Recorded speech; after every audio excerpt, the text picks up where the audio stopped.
Siapa dia berani melecehkan keturunan manusia suci? Buat kami, kata beliau tadi, buat kami orang mengakui atau tidak mengakui Habib Rizik diakui sebagai junjungan Rasul ataupun tidak akan merubah beliau.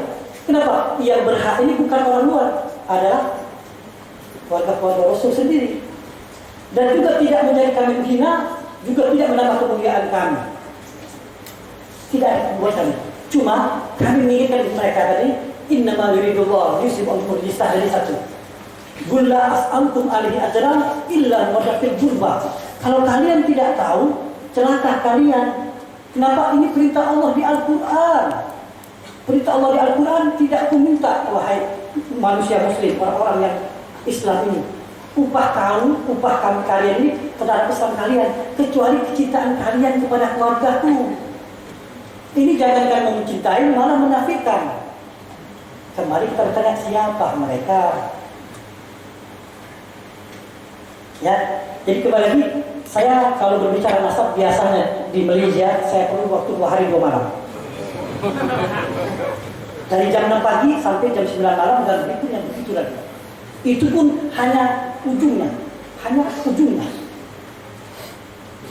Belum sama sekali kita menyentuh yang lain-lain. Di sini Al-Faqih mau mencoba menunjukkan bahwa saya ini, kata orang Batak, ada punya tarumbu. Inilah tarumbu saja. Kita bilang silsilah. Ini beliau semua dari beliau Rasulullah hingga Az-Zahra, Ali Zainal Abidin. Ini keberatan itu ya.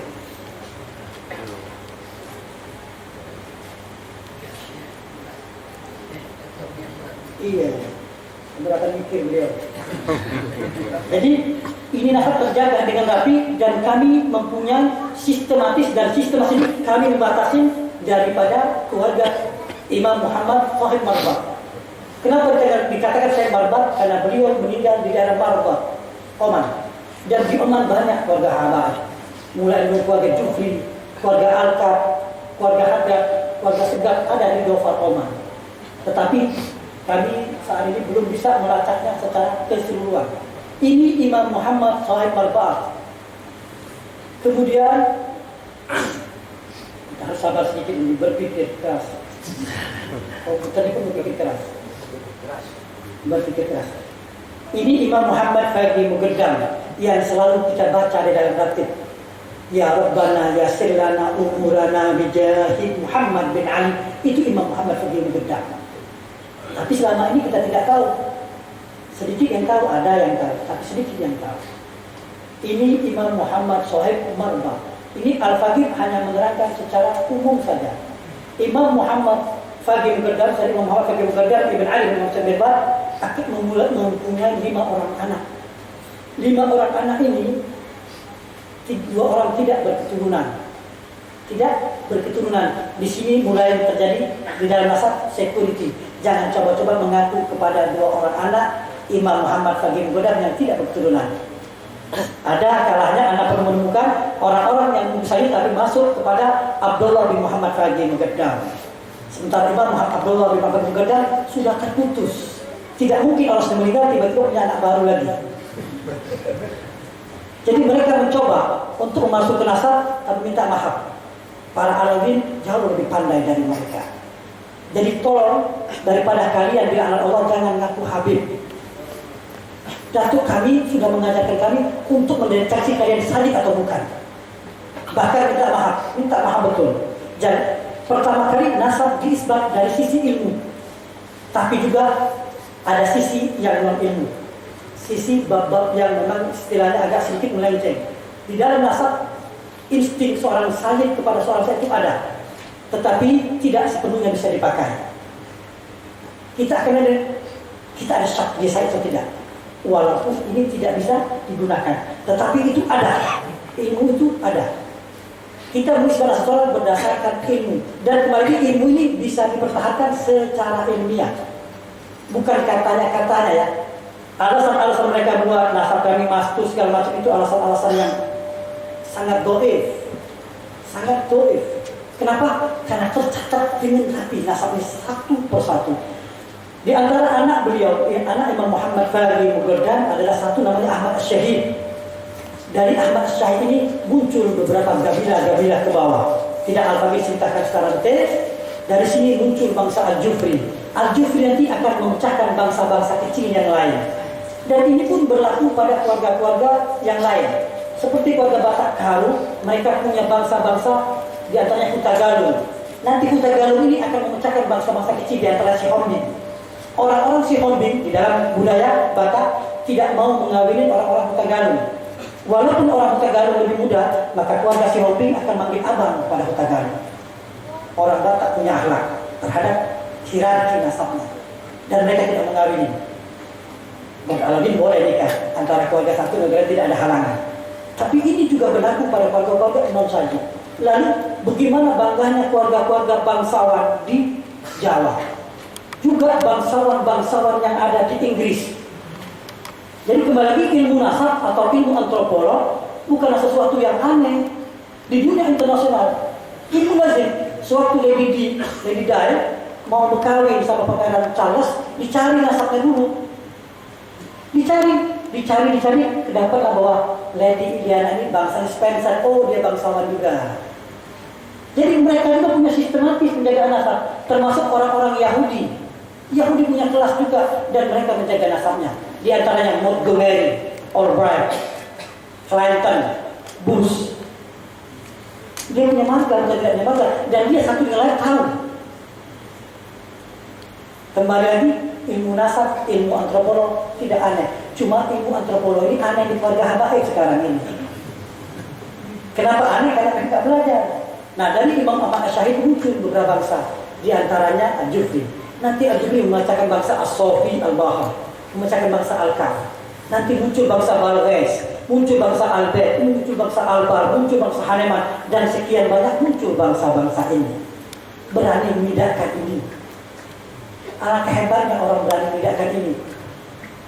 Kalau nggak punya ilmu, alangkah baiknya diam atau kalau hati-hati, jauh lebih baik buat dia. Ini sudah terjaga, jadi sistematis kita dari Habib Rizik bicara pada dari atas sudah terjaga dari atas terus sampai ke bawahnya. Sama halnya anak misalkan sebagai misal tahu Habib Hasim luar Batam, Hasim bin Abu Bakar Al-Ma'isha.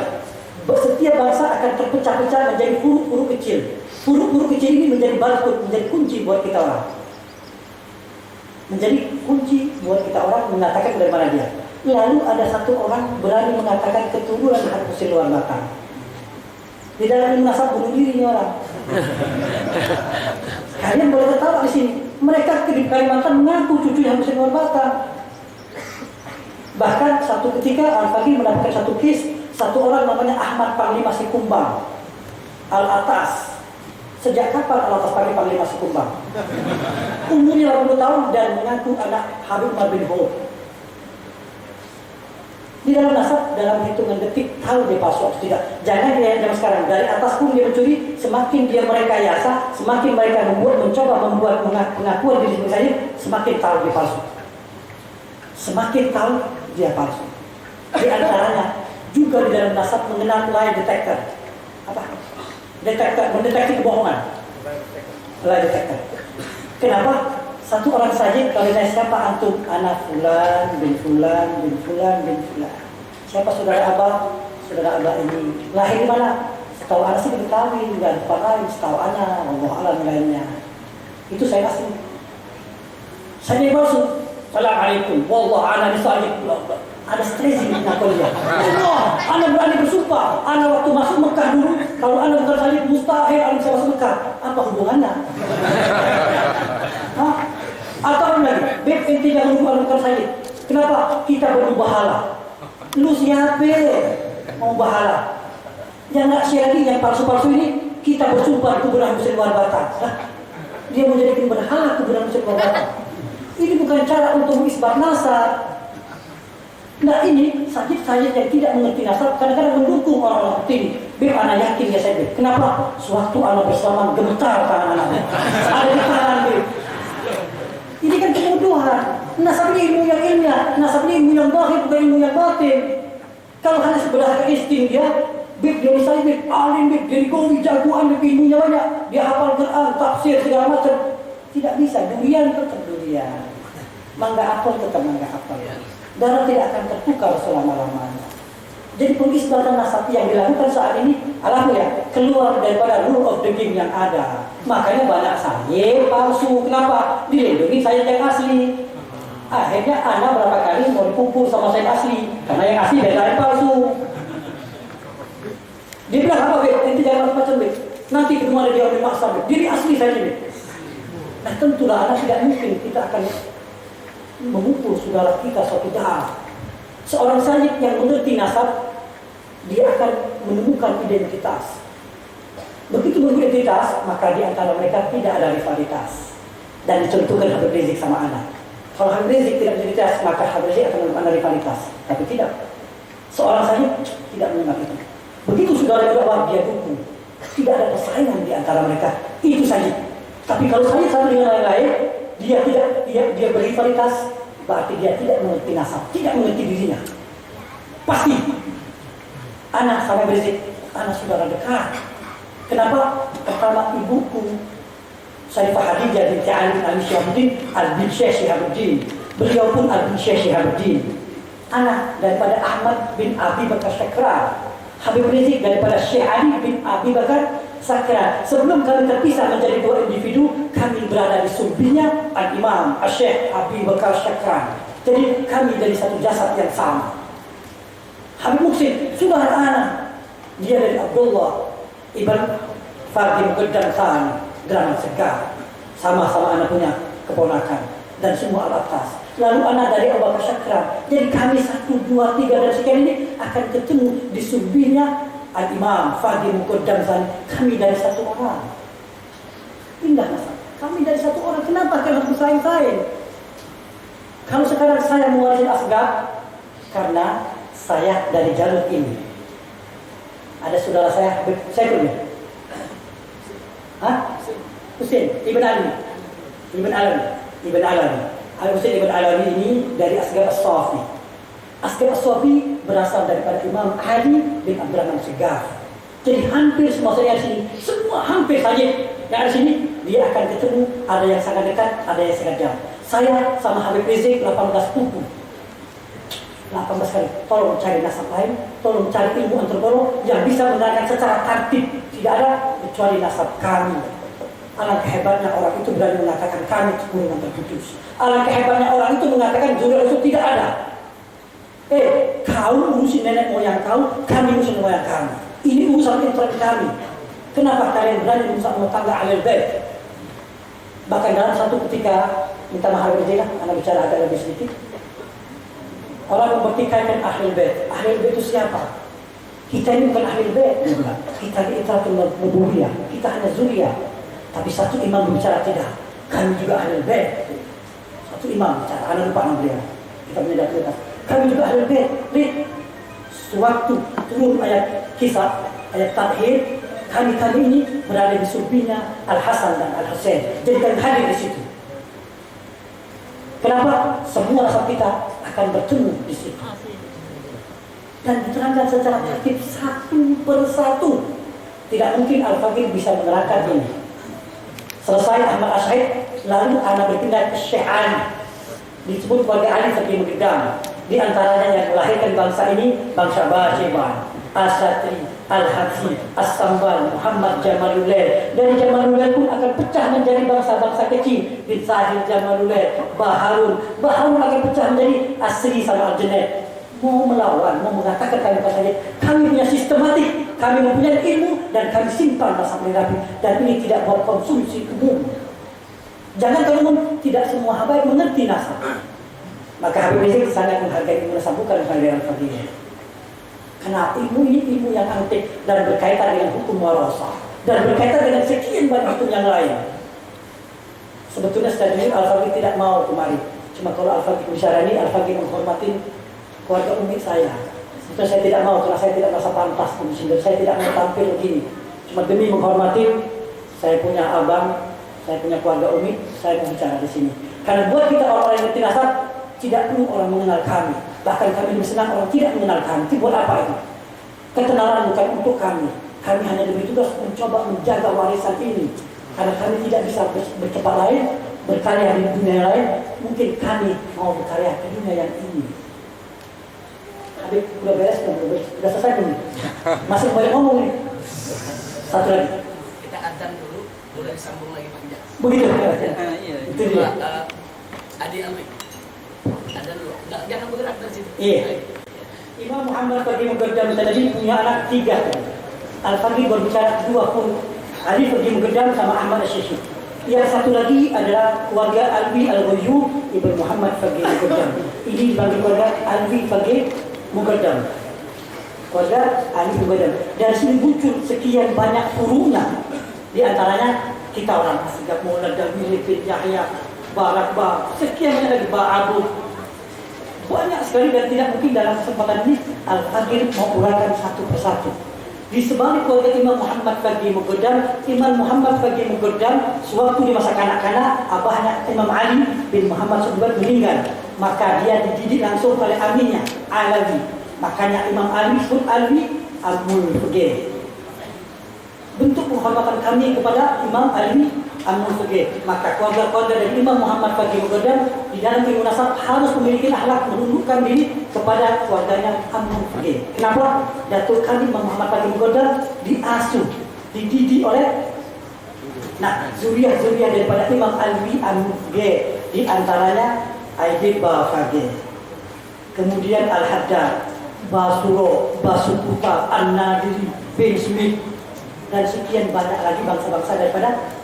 Dan bangsa-bangsa keluarga ini ada sebagian saya dari Hadramaut ini tidak masuk Nusantara, mereka ke Afrika. Di antara bangsa-bangsa itu di Afrika An-Nadiri ada di Sangketi. Kemudian lagi ada bangsa Basuputa juga ada di Afrika. Jadi bukan hanya bumi ini di Afrika pun, dan mereka menjaga nasab mereka yang di Afrika. Bahkan Habib Ali bin Ja'far menuliskan nasab-nasab keluarga Jamaluddin yang ada di Comoro Island, North Africa, Juzul Qamar. Ditulis secara tertib nasab itu. Jangankan di daerah Nusantara, bahkan kebetulan Al-Faqih keliling seluruh Indonesia. Begitu Indonesia, Al-Faqih makin hari makin rasa rendah dan makin rasa bahlul. Al-Habib Ali bin Ja'far bin Syekh Asgaf ini menuliskan satu tempat yang kita sendiri bingung. Baru-baru ini Al-Faqih mengadakan perjalanan, nama tempatnya Buol. Sebagian orang tidak tahu di mana Buol. Buol itu masuk Sulawesi Tengah. Al-Faqih dari Jakarta ke Palembang, dari Palembang ke Gorontalo. Dari Palembang pukul 6 pagi sampai Gorontalo pukul 1 malam. Pagi-pagi jam 8 pagi naik mobil ke daerah Buol. Ke daerah Buol sekarang ini 12 jam. Di sana ada keluarga Ali Brus. Dan ditulis sama Habib Ja'far fi Buol. Jadi sangat aneh kalau ada orang di Jakarta rasanya hilang. Sangat aneh orang di Jakarta rasanya hilang atau dipertikaikan. Oke, di daerah Ambon, di daerah-daerah kecil ada pulau namanya Pulau Notan, Pulau Sula, Sanana. Al-Faqih sebutkan kita bingung. Pulau ada pulau kecil, Pulau Bacan. Dituliskan secara tertib oleh ahli nasab.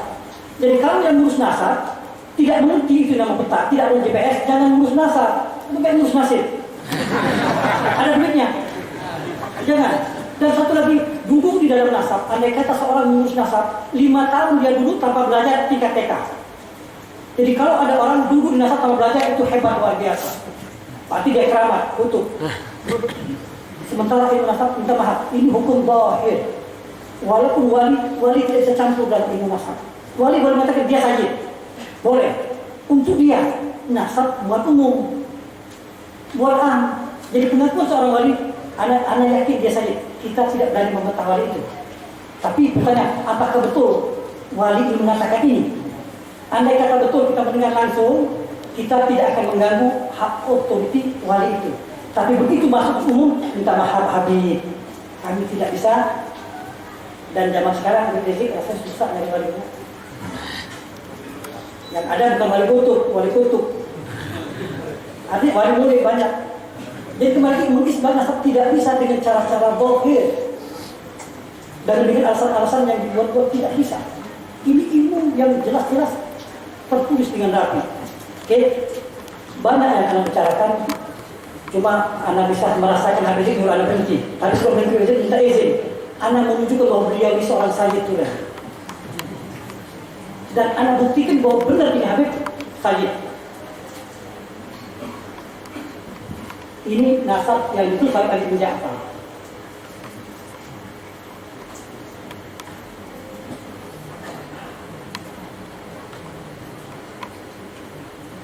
Habib Rizik Walidah Hussein Ahmad Syekhan Alawi. Ada maksud saya baca itu semua.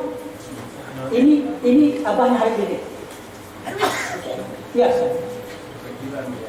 kecilan. Misalnya kita tidak paham. Oke. Ini ayah andanya Habib Rizik. Jadi kalau Habib Rizik saya bukan ibu saya maktub, abahnya sudah ada. Saudara-saudara abahnya di sini ada Albi dan dikatakan Albi ini meninggal di masa kanak-kanak. Ada apa? Ada kodenya tersendiri. Kemudian Syekhan di Betawi. Apakah Habib Syekhan punya keturunan Rizik? Hah? Perempuan. Kalau perempuan di dalam nasab itu disebutkan Bak binti. Oke, bin Muhammad. Habib Muhammad disebutkan saudaranya Syekh meninggal di Gresik. Kemudian Zain meninggal di Betawi. Oke, kemudian Tahir. Ini Habib Tahir Fatel, keluarga mertuanya Fazil. Kemudian Abdullah. Ini Abdullah ada dua Ami Saugi yang di Saugi Uwais, Wayarham, Ami Syahar. Keluarga ditulis semua. Jadi dari mulai sepupu Habib Rizik, sepupu apa yang semua ditulis anak-anak ke atas ini. Jadi beliau lagi namanya Hasan. Jadi berulang Muhammad bin Husain bin Muhammad bin Husain. Pengulangan nama. Dan ini menjadi baru. Dan tidak mungkin berubah nama masjid beliau. Habib Husain meninggal di Betawi 1316. Ditulis dengan tertib. 1316 sekarang 1435. Berarti 100 tahun lebih. Jadi Habib Rizik sudah sekian generasi di sini. Sebelum Indonesia merdeka sudah berjuang menjadi Datuk di sini. Oke, Hasan kita lihat selanjutnya. Hasan bin Syekh. Hasan bin Abdullah bin Hasan bin Muhammad bin Syekh. Oke. Muhammad bin Syekh. Dan ditulis tempat meninggal, tahun meninggalnya ditulis dengan tertib. Dan ini berlaku bukan hanya buat Habib Rizik, berlaku kepada Habib Muksin, berlaku kepada Habib Usmulyani, berlaku kepada Habib Su'aib. Isa, Awayarham terbalik. Awayarham, tertukar. Anak kita ambil dari lama dari tahun 2002. Oke, ditulis satu persatu. Kemudian terakhir di sini disebutkan Syekh ini bin Muhammad. Ini Syekh bin Muhammad. Begitu bin Muhammad kita kembali ke monogram. Ke monogram utama tadi. Ini dia monogram utama. Di atas monogram. Oke. Muhammad tadi ya. Muhammad terakhir. Dan dituliskan satu-satu. Begitu sampai Muhammad maka nasabnya langsung bersambung. Dan bisa dihitung generasinya. Dan setiap generasi punya security. Tidak mudah orang mengaku famili Habib Rizik. Tidak mudah. Nah ini terjaga secara tertib satu generasi ke generasi lain. Coba lihat ini. Alik perlu gede. Gede ini. Mobilnya ramai. Ini pegal juga komputer atau mikir. Komputer mau pegal apalagi aneh mikir pegal. Oke, over dulu. Antum lihat ini Syekh tadi. Ini Syekh ini Muhammad tadi. Oke, begitu masuk Syekh Muhammad nyambung bin Ali bin Muhammad bin Syahabuddin Al-Asghar Ibn Abdurrahman Ghadi. Ya. Ibn Syahabuddin Al-Akbar. Nah. Pembunuh sahabat ini. Oke, Syahabuddin Al-Akbar. Siapa Syahabuddin Al-Akbar ini? Syahabuddin Al-Akbar ini gurunya bin Syekh Abu Bakar bin Salim. Jadi di sini ada cerita yang tersembunyi yang harus diketahui oleh keluarga Habaib. Sewaktu Imam Syekh Abu Bakar bin Salim masih kanak-kanak, abahnya Habib Salim yang merupakan sepupunya daripada Syahabuddin Al-Akbar kebingungan dari anaknya. Maka abahnya Habib Salim bin Abdullah meminta Syahabuddin Al-Akbar, Imam Syekh Al-Akbar mengurus Syekh Abu Bakar bin Salim. Maka guru utama Syekh Abu Bakar bin Salim adalah Ahmad Syihabuddin. Maka keluarga-keluarga bin Syekh Abu Bakar, kalau mereka mengerti nasab, tidak mungkin mereka membenci Habib Rizik. Yang ada dia dulu. Kenapa? Datuk dia dulu, Datuk saya.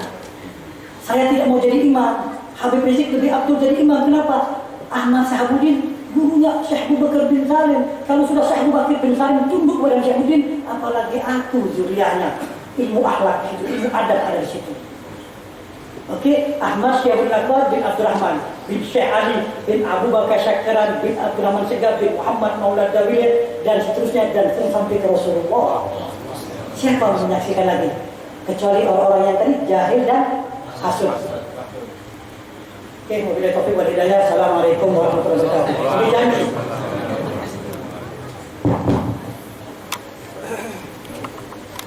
Alhamdulillah, terima kasih Habib Ali Zainal Abidin Segaf. Habib Ali Zainal Abidin bin Hasan Segaf. Beliau biasa dipanggil Habib Alidin. Jadi kalau ada yang disebut Habib Alidin, ya ini orangnya. Jadi kita terima kasih kepada beliau telah menyampaikan kepada kita, memaparkan dari segi keilmuannya. Mudah-mudahan itu menjadi satu masukan yang manfaat buat kita.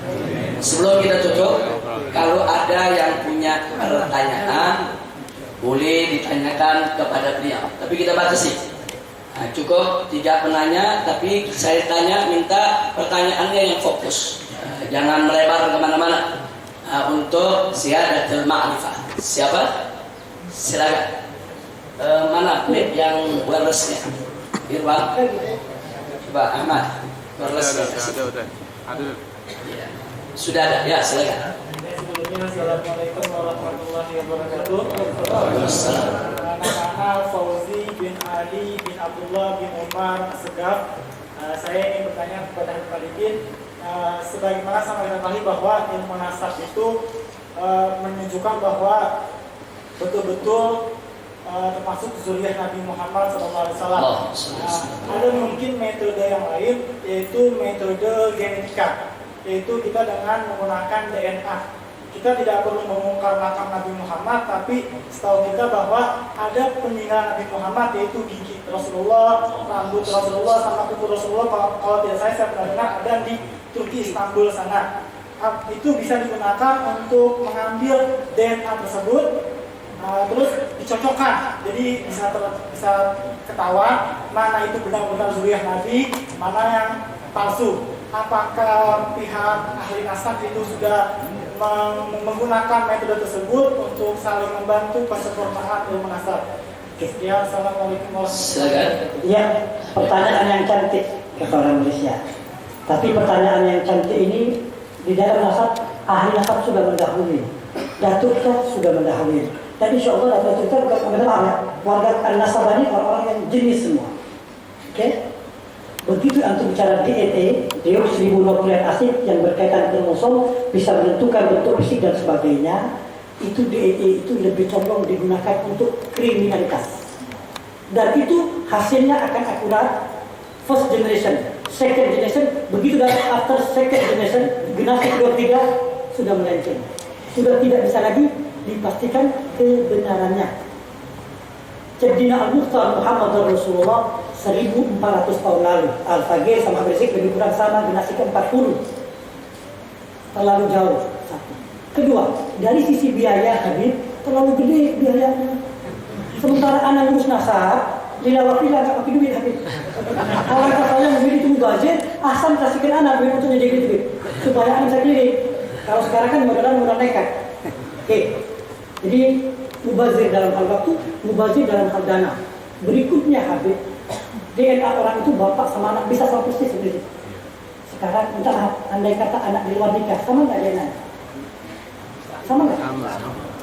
Sama nggak DNA bapak sama anak? Anak di luar nikah? Sama.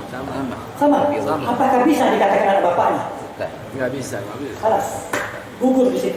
Jadi DNA tidak bisa. Itu. Berikutnya lagi Habib, ini negeri mereka cipta. Negeri mereka cipta. Anak, karena anak tahu abah inti punya duit banyak, anak bisa bersekongkol sama tim kedokteran yang lain. Anak bisa ambil darah inti, anak paru 2. Sehingga di dalam pendidikan ahli dokter, ahli genetik, biaya mahal puluhan juta mungkin ratusan juta untuk materi. Lalu si dokter mengatakan Arifin bersaudara sama Habib Fauzi, padahal anak keluarga sakral, dia keluarga Ba'agil. Tapi dokter mengatakan anak adik beradik sama Habib Fauzi, maka anda dapat warisan dari ente dengan mengeluarkan duit 10 juta kepada dokter. Kenapa? Karena kebenaran ini di Indonesia kita tidak punya tim ahli yang bisa mengawal kebenaran hasil daripada pemeriksaan DNA ini. Jadi kesimpulannya tidak bisa. Bismillah ya. Pertanyaannya bagus, fokus, jawabannya juga sangat bagus dan sesuai dengan kaidah ilmu fikih yang ada. Silakan pertanyaan kedua. Kita cukupkan 3 penanya. Silakan. Sayyid Mahdi bin Hamid bin Hud Al-Attas.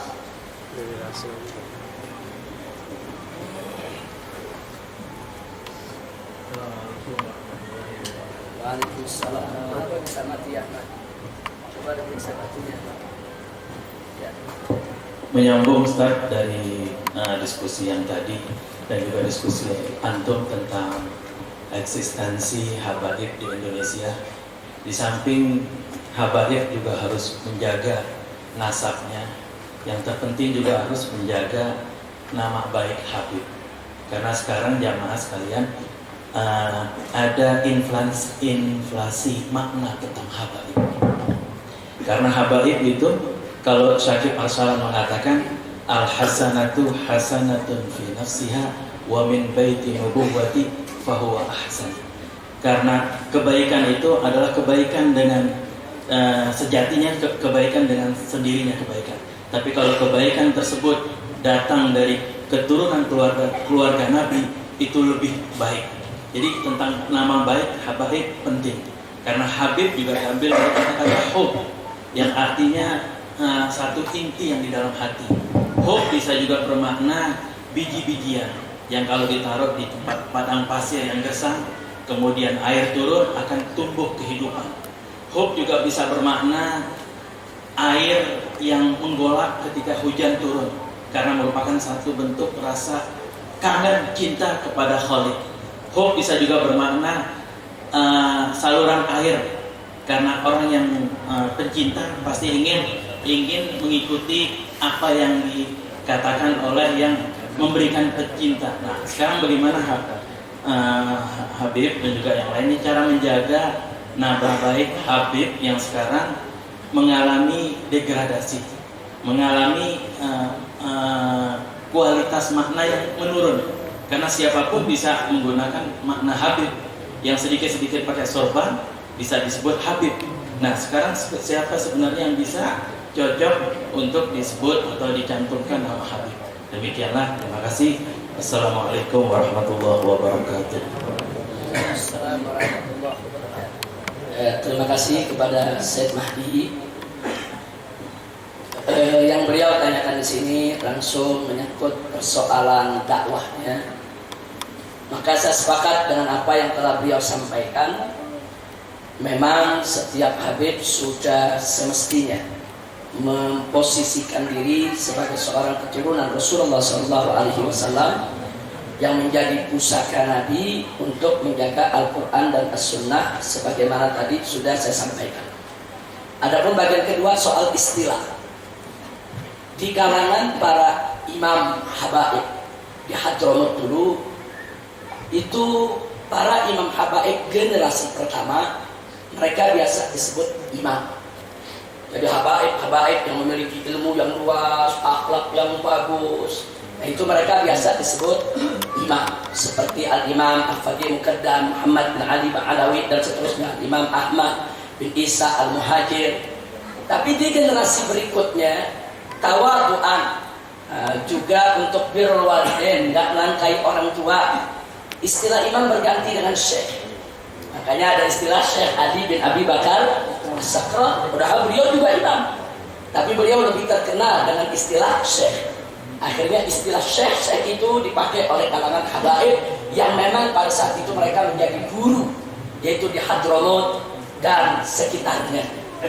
Kemudian setelah itu turun lagi ke bawah, mulai muncul istilah Habib.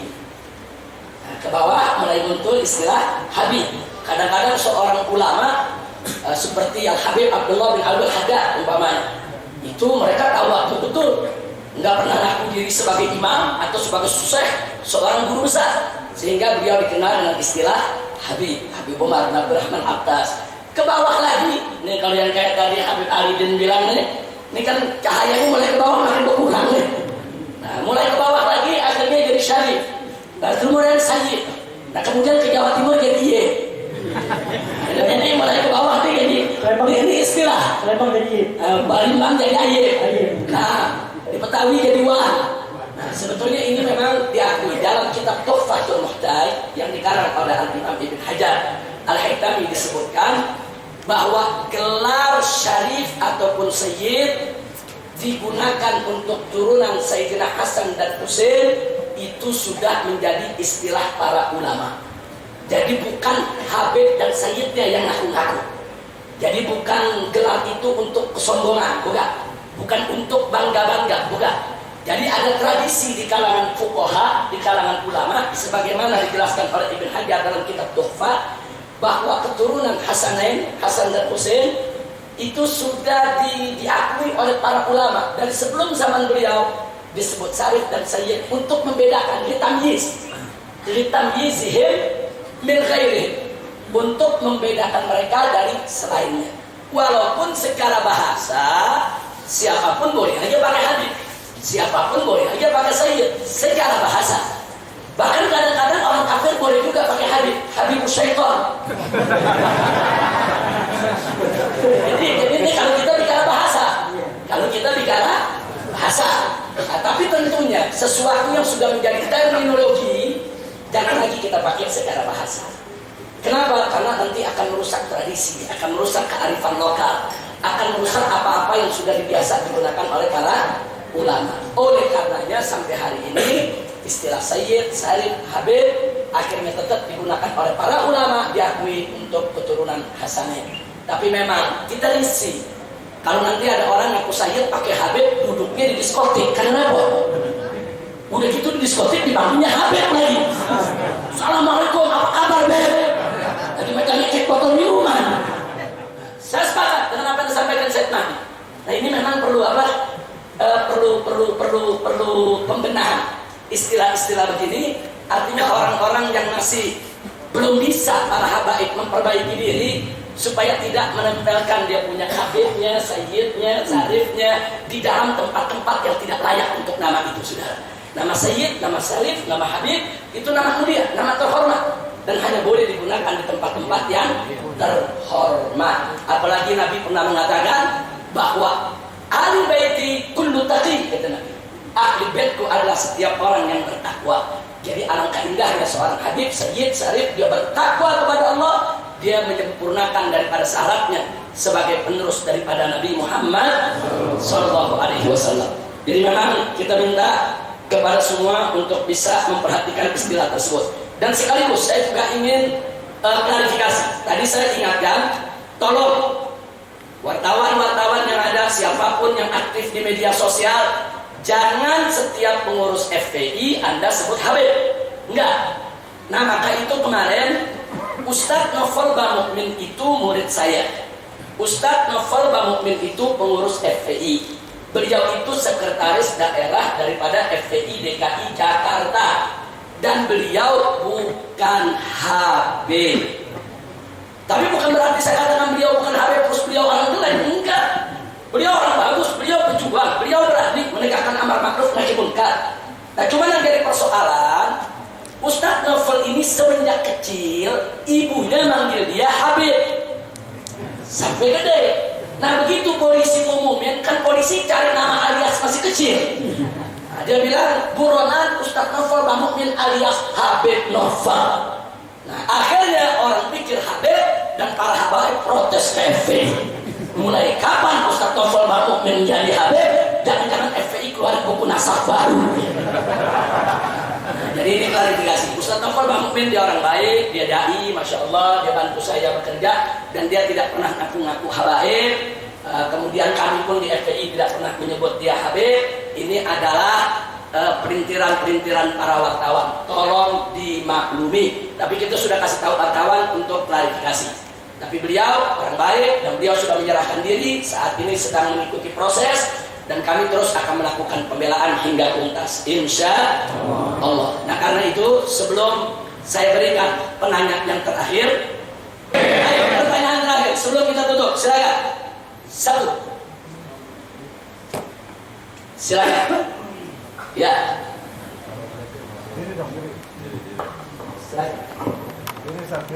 Silakan diri nggak apa-apa. Ya. Assalamualaikum warahmatullahi wabarakatuh. Nama Ahmad Walid dari DPW Kota Tangerang, menanyakan tentang masalah nasab tadi ya. Betapa luar biasanya penanganan daripada nasab tadi, setidaknya ada pengetahuan mendasar buat kami untuk mengetahui lebih lanjut. Tapi jadi pertanyaan saya adalah, kok kenapa yang paling banyak itu di Indonesia daripada turunan Al-Hasan? Al-Husain, gitu ya. Tapi dari Al-Hasan ini kurang sedikit sekali. Apakah ada mastur buat Al-Hasani sehingga khusus Husain saja di Indonesia? Maka dari itu, dari Al-Hasani kan tidak ada dari marga-marga seperti kayak Al-Hadar, Al-Syihab, atau ada segala macam. Tapi kenapa Al-Hasani tidak? Jadi kami masih buta sekali tentang masalah Al-Hasani. Segitu saja dari saya. Wassalamualaikum warahmatullahi wabarakatuh. Terima kasih. Silakan Habib Alidin, ini bidangnya. Silakan.